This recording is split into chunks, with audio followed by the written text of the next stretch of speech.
Hey, what's up everybody? Happy Turtle Tuesday. Welcome to my Ninja Turtles channel. Should be a fun stream tonight. Should be a fun show. I'm happy you're here. I'm happy you have joined me. We are going to be talking about the 40th anniversary Ninja Turtles comic book. 40 years of Ninja Turtles comics, and they released a special comic book to celebrate. It's featuring a bunch of short stories from all different eras of the Ninja Turtles. The 80s, 90s, 2000s, and today, so a lot of variety, a lot of heavy hitters involved. Kevin Eastman and Peter Laird, co-creators of the Ninja Turtles, and a whole lot more. It's a little self-contained special Ninja Turtles thing. You don't need to know a lot about Ninja Turtles. You don't need to read 100 issues to read this. You can just enjoy it. So thank you all for joining me, of course. Make sure to like, subscribe here on YouTube, over on Rumble, and follow on Twitter as well at my TMNT channel. We're going to get right into this thing. I'm excited about it. I read it and I enjoyed it. Happy Turtle Tuesday to all of you. JR24, bonjour. Veronica, Joker, Misaori, Morrison, what is going on, everybody?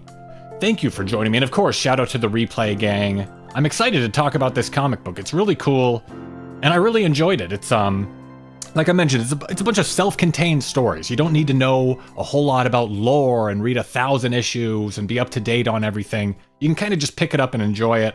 So, like I mentioned, Kevin Eastman and Peter Laird, co-creators of the Ninja Turtles, did the artwork here on the cover. Wonderful stuff for the TMNT 40th anniversary comic celebration. 11 stories from all different eras. And I like these short stories. I think Ninja Turtles works very good in a short story format, so make sure to pick this comic up from your local comic book shop or get it on Amazon or eBay, and check out your local library if nothing else. You could rent Ninja Turtles books at your local library. So first of all, great simple cover art. Kevin and Peter back together, the two guys 40 years later.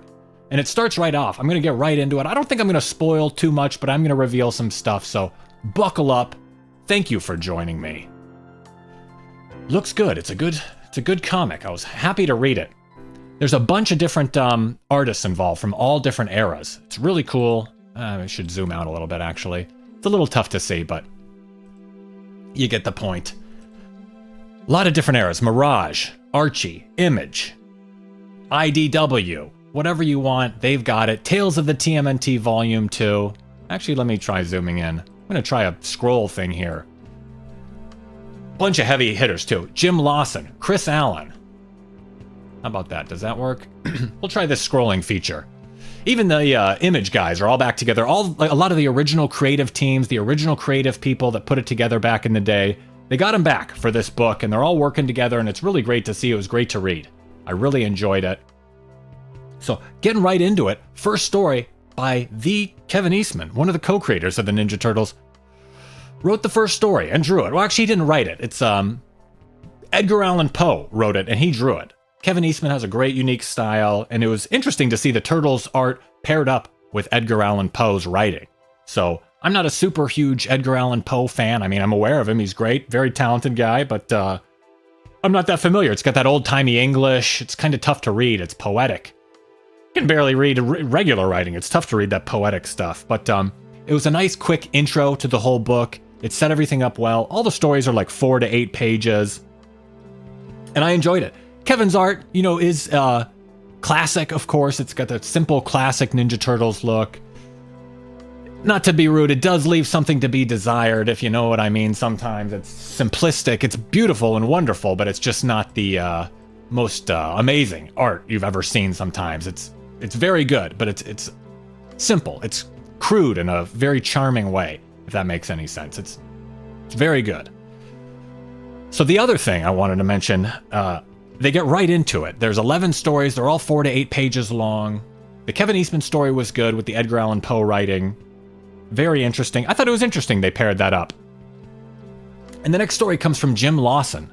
The great Jim Lawson. He's been writing with the Ninja Turtles since the 80s. He's one of the original guys. He worked on the original comics and original Tales of the TMNT, and they brought him back with colors by Steve Levine. He wrote a story called Monsters, and this is one of my favorite stories, standout story, Monsters by Jim Lawson. He's the writer and artist. He can do it all, story and art, and the story is heavy. It's dark. It's like a psychological thriller. This is a great opener. It's a great attention-grabbing opener from a real legend, a real pro. Jim Lawson is the real deal. He's a great artist. And it didn't let me down at all. But getting right to it, this comic story was heavy. It's about child abuse in a weird way, and it involves the Rat King. So it's a heavy story. It's got the Rat King in it, and he kind of kidnaps a child. He's kind of about to torture a child, and he's laughing, and the turtles kind of stop him and beat him, and then he's laughing that he already won just because the child is traumatized. It's real heavy. That the child is scared. He won. Even if the turtles beat him, the child was scared. That means he won. He, traumatized some little kid. I don't know if that was the theme they were going for, but that was the theme I got from it. I thought, this is heavy stuff. So it was very dark, very good opener. And one of my favorites, love Jim Lawson. And I thought this kind of dark story was very appropriate. I thought it was a real crazy way to start off. They didn't go with some silly pizza story. They went Edgar Allan Poe right into Rat King abusing a child or something, and being stopped by the turtles. So I thought this story was crazy. He's going to hurt the kid, and then the turtles stop him. But then he says he already won because the kid was scared, and he traumatized the kid. Crazy ending, it was a very dark ending, like a very horror vibe, and very well done. So hats off to Jim Lawson, wonderful story. Next story in the 40th anniversary comic book was Gang Wars. That's from Tristan Jones and Paul Harmon. They worked together, Tales of the TMNT Volume 2, in the mid-2000s, like 2006 or something. And I thought this story was good. It seemed like they tried to include a little too much. I really like their art better in black and white, honestly. They used to be printed in black and white, the original Tales of the TMNT Volume 2. And it looks great in black and white. It's kind of tough to see. It's too dark with the colors. It's muddy almost. I know it's supposed to be shadowy and dark and cool, but it was just a little muddy and kind of tough to see. I don't know. And there was a little bit of fan service in this comic story that stood out a little bit. But if they relaunch this, that'd be cool. I don't know if they're teasing the water with all these old stories from Archie and Image and old Mirage stories and all this kind of stuff. I don't know if they're testing the waters, if they could bring any of these, if they could bring back a Mirage comic with all the Mirage writers or something. Keep that going, some sort of anthology legacy thing. But it was a little tough to see. The colors were a little muddy, but overall very good. Enjoyed it a lot. Next comic, moving on from Gang Wars, comes from the Image era. Downtime. So the Image comics were printed in the late 90s. It was 23 issues in the late 90s. It got canceled abruptly, unceremoniously. And then a few years ago, they brought back the original team to complete the run. Fosco and Carlson. So they brought back the original guys again. So they completed the run a few years ago. They did 3 more issues to complete the run from the 90s. And this issue takes place during issue 6 of their run. So it takes place in a specific issue. A lot of these stories are just standalone, like I mentioned. They don't really fit in. They're just kind of a short story, standalone tale, beginning, middle, and end kind of thing. You don't need to read 100 issues to learn it. But this one took place specifically in issue 6 of the Image run, which were later reprinted as Urban Legends. And this story was a nice little slice of life kind of thing. The art was great. It's the original team back together, the artist and writer. And it was a nice little slice of life thing. It was a little bit too slice of life because it felt almost inconsequential because it takes place specifically in issue 6 out of 23. It takes place in the first quarter of the run. So you already know what happens after this. It's kind of just, it's issue 6.5 or something, but it's neat to see a little bit more from this world. I love the Image world. I would love if this Image world got brought back. I love the edginess and the darkness. It was so different. Donatello's a cyborg. Raphael gets his face blown off. Totally crazy. Really well done. Great to see all these original creators come back together. Fosco and Carlson are total legends. I love the Image run. And it was great to see them back together. And it was great to see them finish the Image run officially a few years back, writing 3 new issues and drawing 3 new issues together.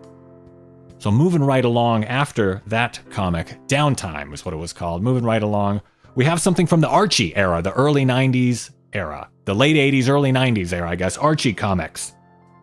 Now, these comics originally started as in the 1987, the original cartoon show world. Started off in the original cartoon show world, but morphed into its own thing. And Chris Allen, it was became the main artist over the course of the run back in the early 90s. And this comic is words and pictures by Chris Allen. He wasn't the writer back in the day, but he did the writing on this issue. So he used to just do art, but now he's doing writing as well for this short story. And this story introduces Casey Jones. So Casey Jones was never a part of this world, this Archie comics, which I highly recommend. Love the Archie comics. But they introduced him. So, even, these anthology comics, they're moving the plot forward. Some of these comics, I didn't really know the point of the assignment of the 40th anniversary comics. Is it to celebrate the Turtles, to continue the story? Is it to add a new chapter, to just pay tribute, to introduce new plot points, to fill in story gaps? So a lot of the different books took different approaches to this, and they all tried different things. And Chris Allen from the Archie era introduced Casey Jones. So he took the opportunity to introduce a new character. I thought that was an interesting way to go. A lot of these people kind of just did a tribute to the Turtles in general, but they switched it up. Chris Allen switched it up, and I thought he did a great job. And another comic story that takes place loosely in the original cartoon world. So What About Tomorrow? This is a current team. Eric Burnham and Sarah Meyer, and Luis Antonio Delgado and Sean Lee worked on this one. Now, this takes place in like the modern comics. Saturday Morning Adventures is like a reboot of the original cartoon continuity, loosely to an extent. And this one was kind of good. It had like an existential angle to it. They were talking about like, what's the point of being a hero? They have this like workaday life. They fight crime on Monday, Tuesday, Wednesday. It's like they're just going to work. They're sick of it. They're fighting a different mutant every single day. They're thinking, what's the future for us? What are we going to do in the future? What are we just going to fight crime every single day until we eventually get beat? What are we doing? What's the point of being a hero? They're thinking about the future. What about tomorrow? So the Turtles are stressing the whole story, and Splinter comes in at the very end, and he just advises them to enjoy the present and to not stress about the future. And he talked about he never could have predicted his life. Splinter never could have predicted his life in the future, but he's just so happy it turned out the way it did, and he has 4 boys that he's proud of. And I thought that was really sweet. He thought, he said, don't worry about the future. It could turn out weird, but it could turn out really good too. And I thought that was a sweet little ending about Saturday, this like existential comic with Splinter coming in at the end. So I thought that was great. He said he never could have predicted his life. Splinter said he never could have predicted his life the way it turned out, but he's just so proud of his boys that he's happy the way it turned out. And I thought that was really sweet. They're concerned about their future and all that, and he just tells them to enjoy the present. I thought that was really sweet. So next story comes from the 2003 show era. You guys like the 2003 show? This one's called Splinter Forever, and it was written by Lloyd Goldfine and drawn by Kerry Randolph. So these guys worked on the original series. I think Lloyd Goldfine did a lot behind the scenes, of course, on the original series, and Kerry Randolph did a lot of the art, like the promotional art. And I think they did a lot more. I don't know exactly what they did. Lloyd Goldfine may have been a producer on the show and a lot of stuff. Not sure if he was a writer on the show. I know he was definitely involved. I don't know if he was the showrunner officially. Should have done a little more research. I just know he's involved with the 2003 show. And I thought this was another great story. This was a standout story. Like the Jim Lawson story earlier, this 2003 show universe story was really, really well done. Amazing art, as you can see here. Amazing art.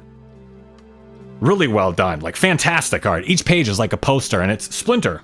And you could see he's about to be attacked by Shredder, and his whole life is flashing before his eyes, and he's reminiscing about everything, and he's thinking about his whole life and what it means and all the different stories in his life, and all the different stories, all the stuff that happened to him. And he thinks that his life isn't important because of his mutation.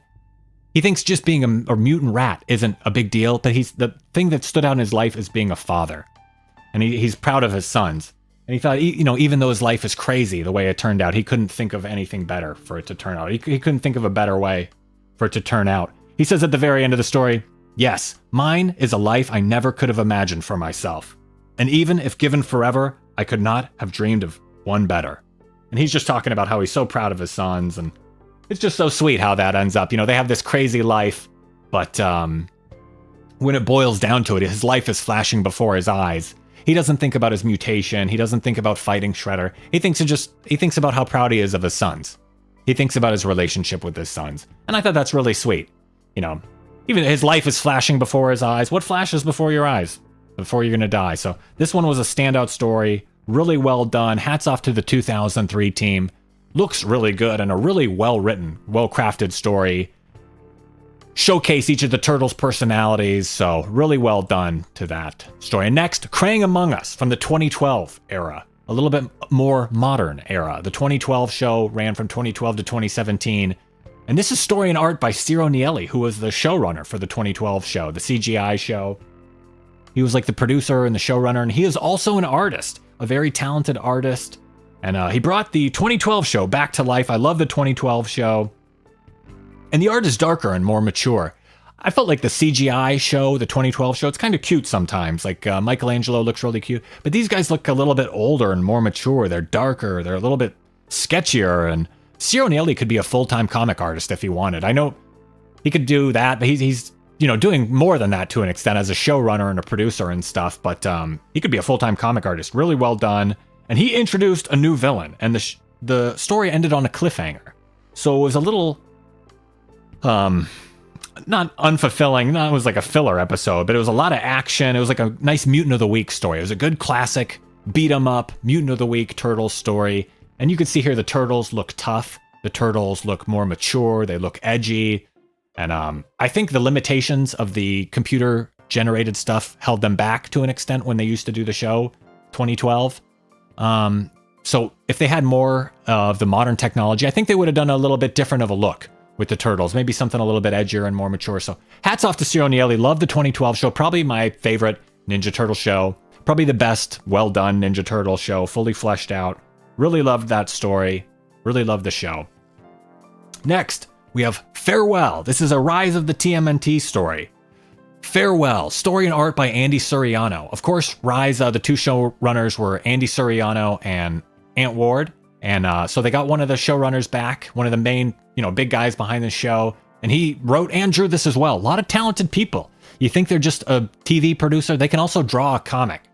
And did a great job. The art leaves a little bit to be desired. It's a little like sketchy. I wish he would use like thicker lines or something. Maybe thicker black lines around the outline of everything.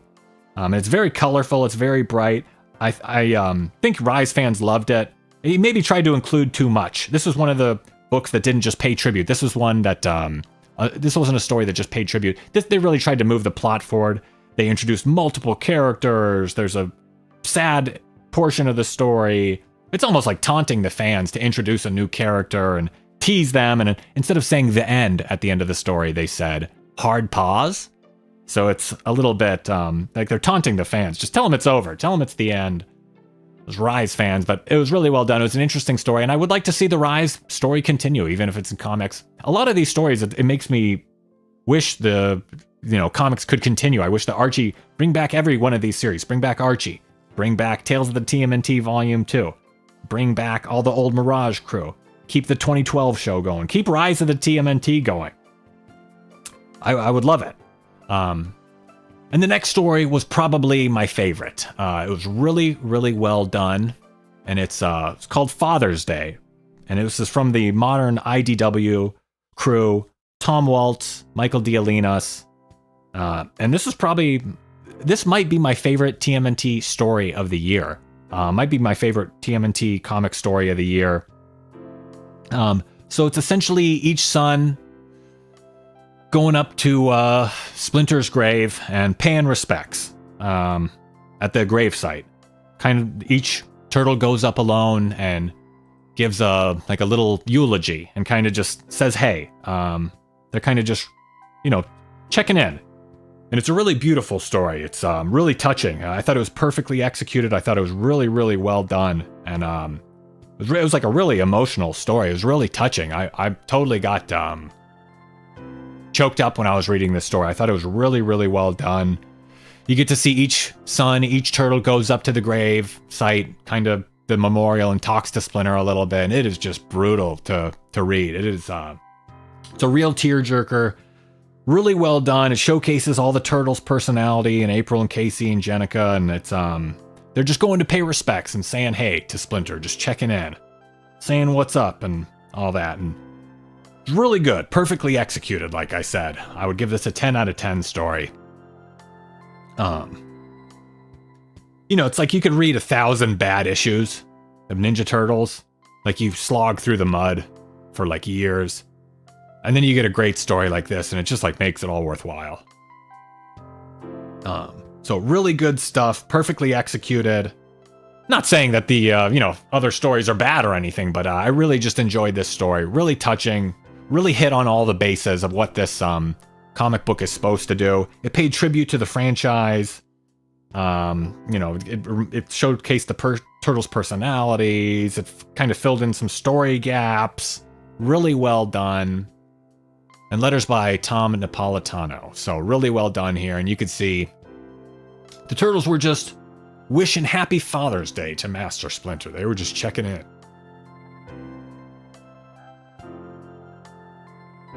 So that was a good story. It's a tough one to read. But next story came from another IDW.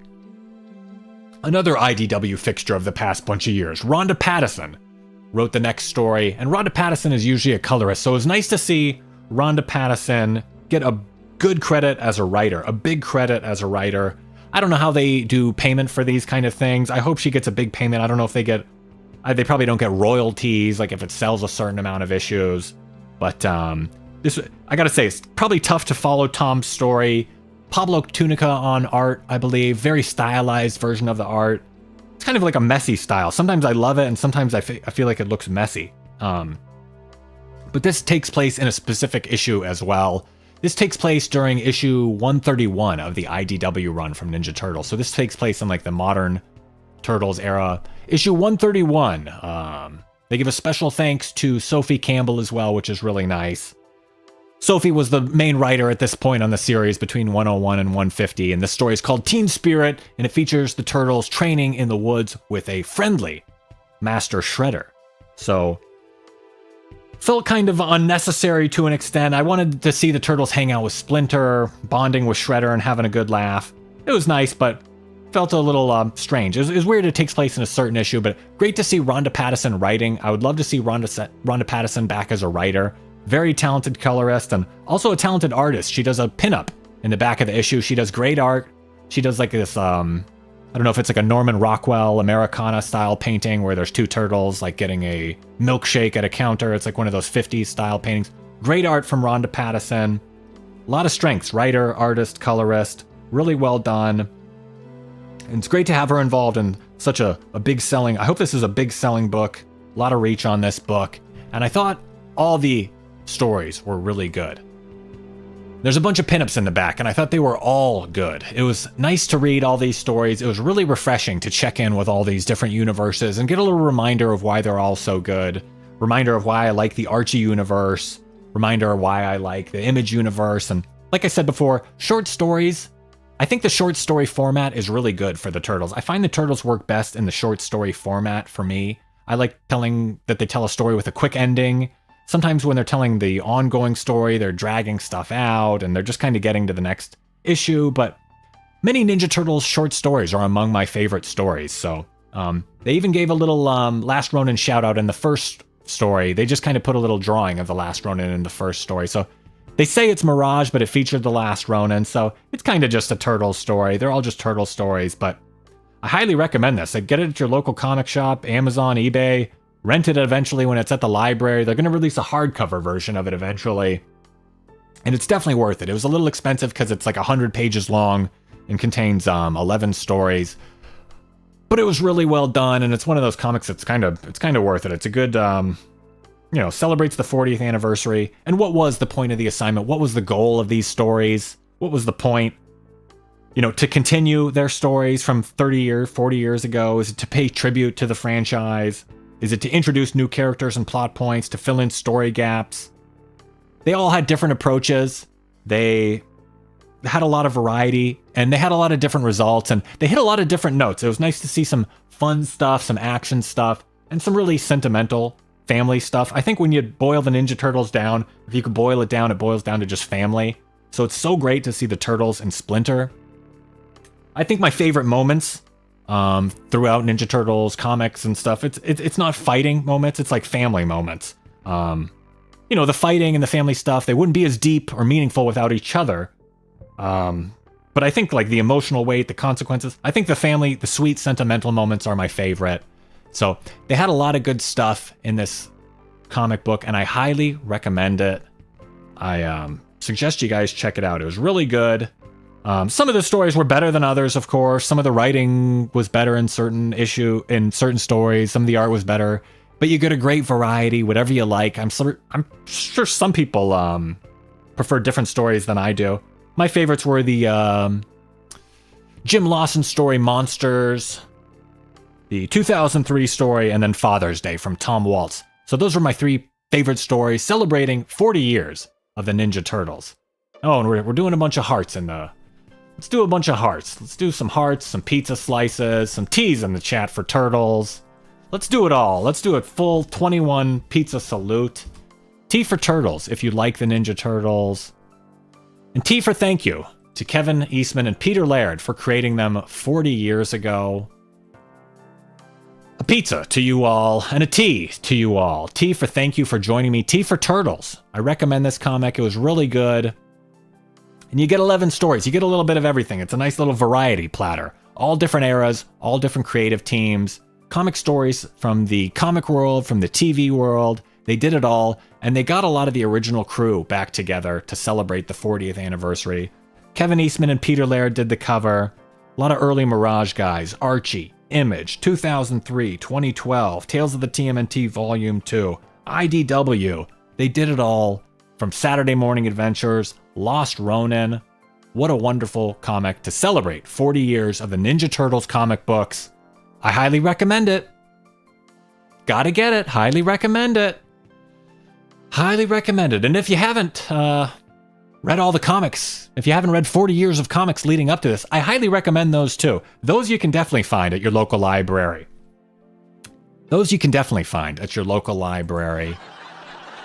So I highly recommend those. Oh, and we're having a laugh that you can get books at the library. That's okay. But I recommend checking out all these different eras, Mirage, Image, Archie. Check out the TV shows too, 2003, 2012. I love it all. And it sounds like you guys do too. So thank you for joining me. I do appreciate it. Happy 40th anniversary to the Ninja Turtles. 40 years of Ninja Turtles comic books and TV shows, movies, video games. 40 years of stories, 40 years of brotherhood. Can't wait for, 400 more years, 4,000 more years of Ninja Turtles. Nice. A lot of this stuff is before my time, but I read back on it. It's like learning history, and it's so great. I really enjoy it, and I really enjoy reading through all this stuff with you guys. I hope you enjoy it too. I'll check you next Turtle Tuesday. Do a live stream every Turtle Tuesday, maybe releasing a video this Saturday as well. Scripted, recorded, uploaded, edited videos, and live streams as well. Every Turtle Tuesday. Thank you all for joining me. I appreciate it. Happy Turtle Tuesday to all of you. I feel like I've said it all. I'm going hoarse. I've covered 40 years of Ninja Turtles history. Tough. I need a break. I need a breather. I feel like I just aged 40 years in the past 40 minutes. I'm going to go take a break. But I've said it all. Thank you for joining me. T's in the chat. Thank you for joining me. Have a great night. Happy Turtle Tuesday. One thing left to say. Cowabunga!